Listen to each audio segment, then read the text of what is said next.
Hey guys, welcome back to Fast Fix. For today's video, I'm going to show you how to use Google Maps Street View on mobile. Either you're using iOS or Android device, you can always use this Google Maps. And if you don't have this one on your mobile phone, you can go to your Google Play Store or in App Store and you can download this application right here or update your apps. And here on Google Maps, as you can see on your screen right now, and need to find some place, go to search box. For example, I want to go to Tarlac City and want to see Street View.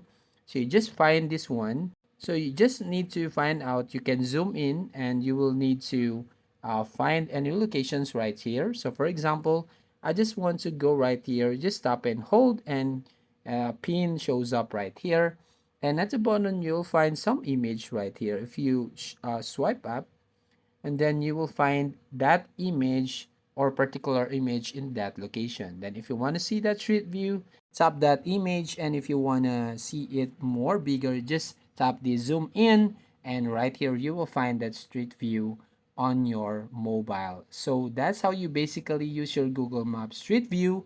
So thank you for watching. Please consider to like to this video and subscribe to our channel, and don't forget to hit the notification bell to notify you on the next video.